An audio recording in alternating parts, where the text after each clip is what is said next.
Welcome to the karmic chain of cause and effect. This is Book of Light teaching, and we talk here about how everything came into life and how everything will disappear again, to reawaken to new life. And there we already have united creationism and evolutionism. So the teaching of a creator, or those people who believe there is no creator, there's only evolution. In truth, there are both. And therefore, the Book of Light unites religion and science, philosophy, all in one. And when we talk about the chain of causality, the karmic chain of causality, everything must have had a cause which leads to an effect. If everything has a cause, a 5-year-old is permitted to ask what was before that cause. And if you cannot respond to the satisfaction of the boy or girl asking this question, then your thesis or knowledge is incomplete. Scientists talk about a Big Bang, and they fail to explain to us what was before that Big Bang. We have a genius scientist, Hawking, who was always tortured, you could say, by that question and problem. And he said, or he assumed so-called pre-universe. But this is just as illogical as somebody who says there is a beginning. Because if there was so-called pre-universe, then you are again permitted to ask what was before that pre-universe. The answer to that question is so simple, dear friends. In the same way simple as scientists want to make it complicated. There is no beginning and no end of a universe. There is a periodical reawakening out of the source of the ever-to-be unknown into manifestation, and a return to that source. Book of Light teaches that one period, or Manvantara, or Maha-Manvantara, one cosmic period of manifestation is 311 trillion, 40 billion years. And when you see the PDF in under that video here, you can click on it, and you have over 4,500 pages of the Book of Lights. So, there is a reawakening out of the ever-to-be unknown. Everything, so teaches the Book of Light, is uncreated, timeless, eternal, and manifests periodically. There's no creator God behind that. Yet there is a creation. While in manifestation, in hierarchical order, the beings supply themselves with different vestures. In the Bible, these beings are called Elohim. We call them Manasaputras and so forth. So there is a creation process, but you, as being itself, or we call it monad, you were never created. This is why you can never die or perish. That to which you cling, that can perish. Or it can change form. And in the same, or to the intention or intensity that you identify yourself with that fleeting form, you think you are that, and to suffer when the change comes. In our example here, for instance, for yourself in form of death. So you are not dying. That to which you cling, that dies. Yeah. And it doesn't even die, it just changes form. The Book of Light teaches 3 things are timeless, eternal, uncreated, ever existing.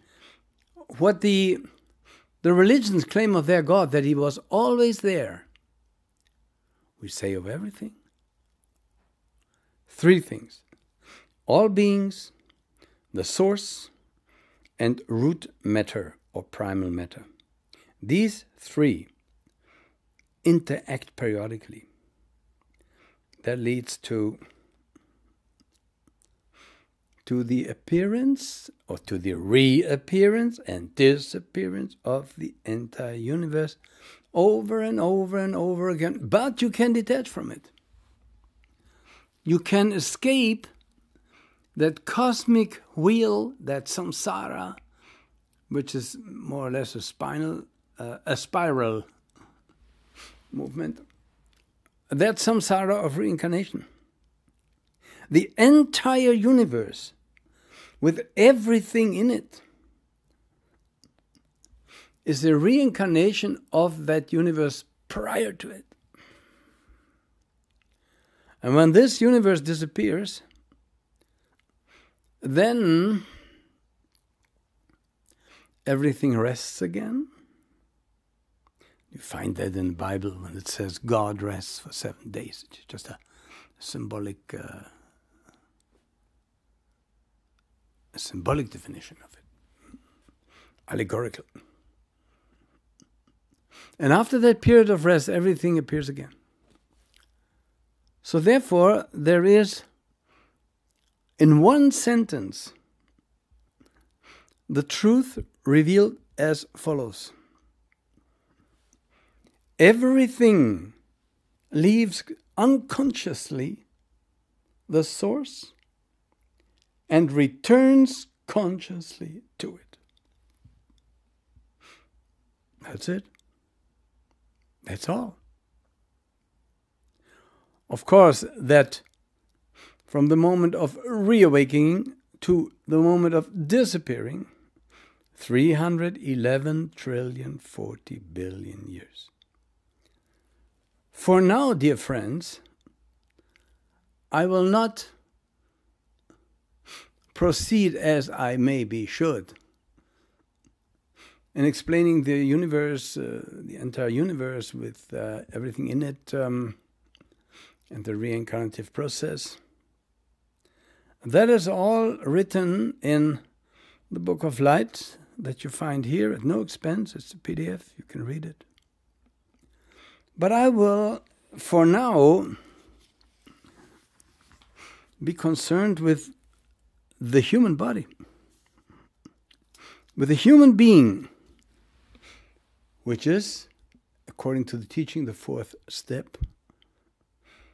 Spirit manifests, or the monad as we call it, which has little to do with the spirit of church or of religion, because that spirit is not the being itself. It's still a very fine material veil, vahana, upadhi. But I'm talking about the being itself, the monad, leaving periodically the source, falling into material world, surrounding itself with etheric matter. Where does the matter come from? It's a subdivision of the pre-existing mula prakriti, root matter. Aided in that process by other hierarchies who also left the source, and whose karma it is and was to supply us with vehicles who later condense to bodies, so that we can live in this world, in this transient, and therefore always to suffering leading world. Dear friends, but before I go into detail in these things, let's see the fourth step. The being manifests as mineral, plant, animal, man. That's where it is now. That means we have been already mineral, plant, and animal. And since we leave the source in different hierarchical order, that leads to the different mankind of today. It is that simple. It is so simple, in the same way like science wants to make it difficult, so we can support them by constantly new funding money.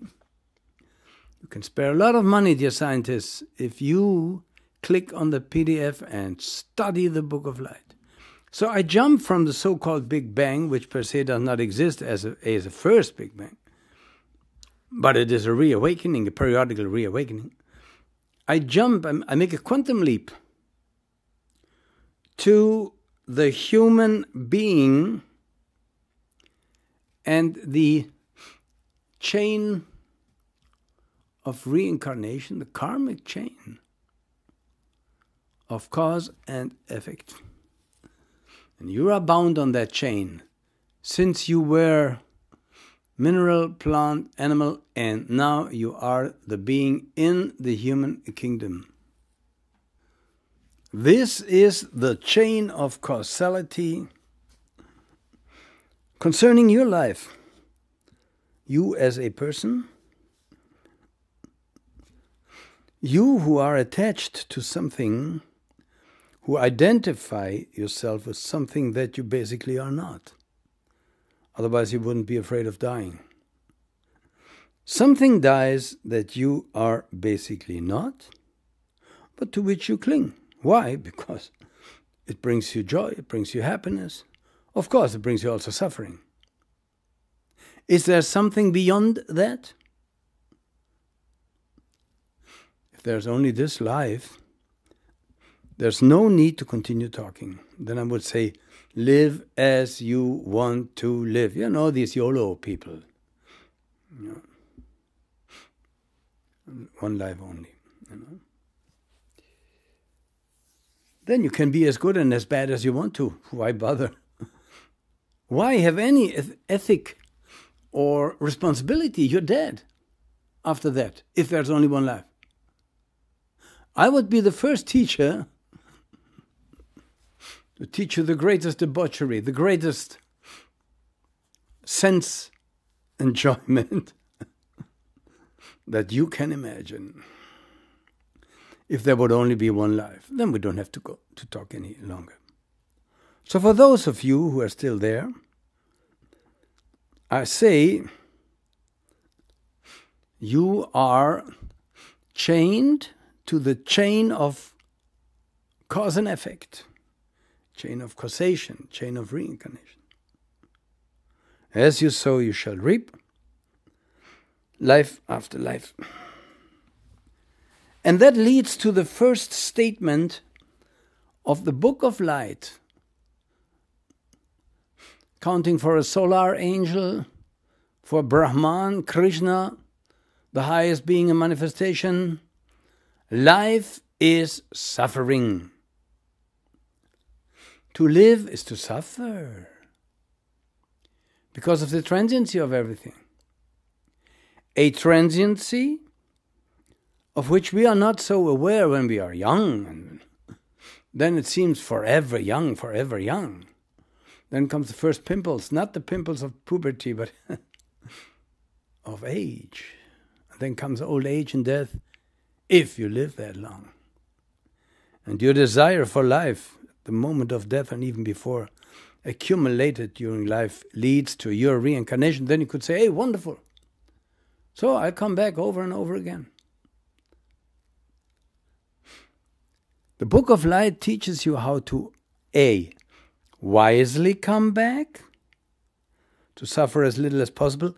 B, how not to come back, and to attain the end of suffering. The choice is yours. Every creature, from the first moment it exists until its death, only lives because it wants to live. Now you could say, I didn't want to live in these circumstances. You say I live because I want to live. That was not my desire, to live in poverty and misery with parents who don't love me, or in misery and so forth, No, you didn't want this, but you caused it. Because you were not aware of the consequence of your acting, of your activities, of your thinkings, of your emotions. The Book of Light teaches you how to think wisely. So you avoid, if you want reincarnation, a painful reincarnation. It's up to you. And of course, there are people who understand this teaching in a little book that I wrote, Divine Message from the True God. After they read that book, they said, I don't need to read the 4,500 handwritten pages of the Book of Light. I know now how I can escape this insane world ruled by insane people. Wonderful. But there are people who do not want to escape suffering and attain nirvana. Or they only want to escape this world, or not unless they know how the machine works.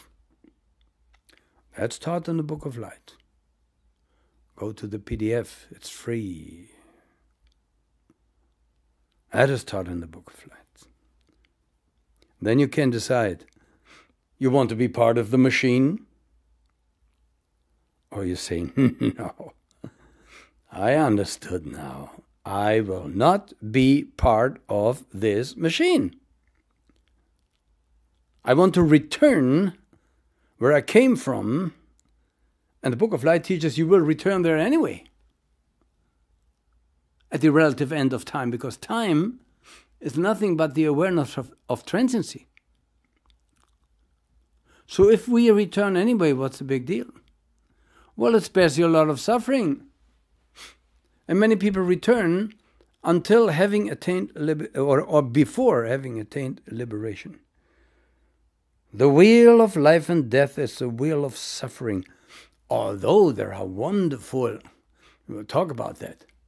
There are wonderful things, there are sense happiness and pleasures, no doubt. If they wouldn't exist, nobody would like to be in this world. There are pleasures of the senses. But we'll see if our judgment about these pleasures maybe also does not lead to the conclusion that we are talking about suffering. Let's see. Every existence is caused by will. And what we call harmony with this will causes our happiness, and everything hindering it causes suffering, basically. Impeded will. Suffering is impeded volition, impeded will. No? So now a bank robber, somebody who robs a bank, and he succeeds in it, he is happy. He robbed $1 million, he went to Hawaii or somewhere, nobody finds him, he does not go to jail, he lives happily ever after. True, it happens. Oh, it happens more than you think, more often. But he cannot escape his karma. So in the next life, he may end up in jail for something he didn't do. And he said, I'm innocent. There is nothing like innocence in the world. Nothing. At least, or unless you are a liberated being, then yes, no doubt. So what then is happiness and is suffering? What is the final analysis, dear friends? It reveals the extent to which the will of the individual is able to maintain and effectuate itself. When you grasp that, then you will see that every act of will is impeded in any moment, at every moment. You may argue now, what about when my will is fulfilled? Even if this happens, the consequences at length turn around against yourself. Against yourself. Latest, when that which made you happy will die. And it will die. It will waste away. It will suffer shipwreck. Thus it happened throughout immeasurable times, dear friends. You cannot escape this arising and passing away. Inside the world of appearances, impossible. You can escape it if you go beyond the world of appearances, but then you would have to drop your desire for all sense activities. Oh my God, then I'm dead. You say, no, you're not dead. You just are there without desire. You could say, oh, that's boring. I want to live with desire. What is it that I get in return when I drop all that? True peace.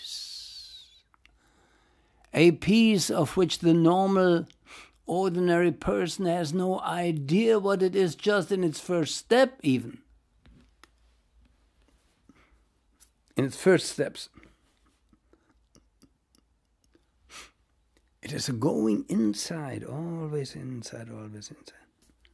Of course, interrupted by failures, by falling, by this and that. It depends to your state of attachment.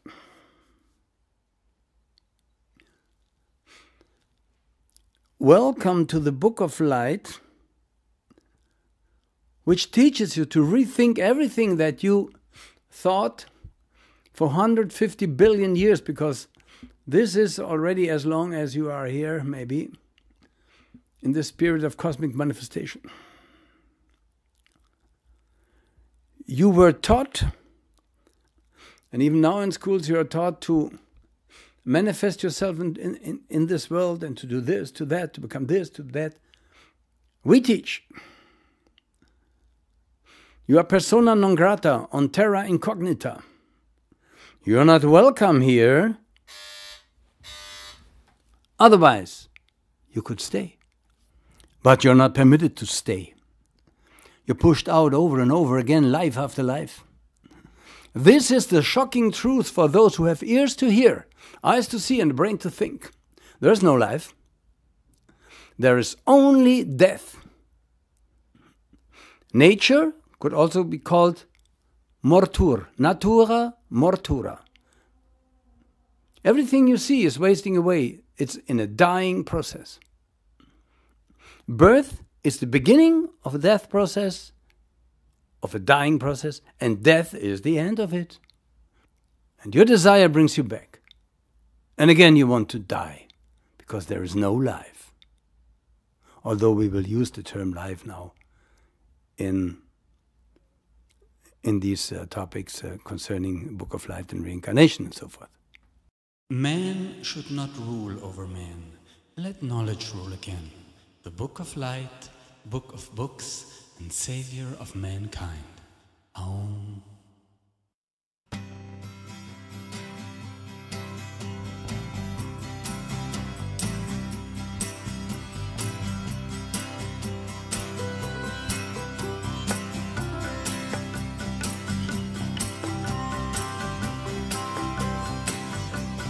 Politicians and religion are the fall of man. We don't need no institutions and no government. All we need is that which once united us all. Let the angels' teaching be your guiding star. It is the book of light, the book of light and love. With the book of light, you're guided from above. We don't need no holy scriptures, no Bible and Quran. We have that where they all come from, in our very hearts. We are the new generation of innocence and peace. Knowledge is our leader, the truth shall set you free. It is the book of light, the book of light and love. With the book of light, you're guided from above.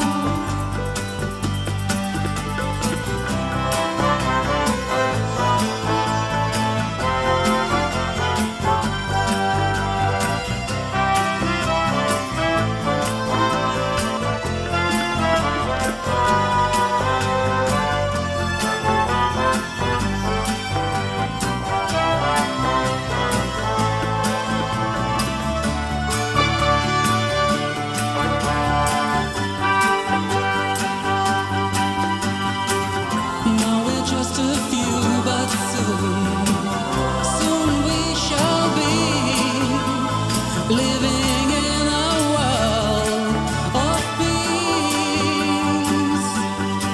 With the book of light, the book of light shall be. The book of light, the book for you and me. And in the darkest hour of Kali Yuga, when the world is burning left and right, there is a pillar of hope, and it is called the Book of Light. It is the Book of Light, the Book of Light and love. With the Book of Light, you're guided from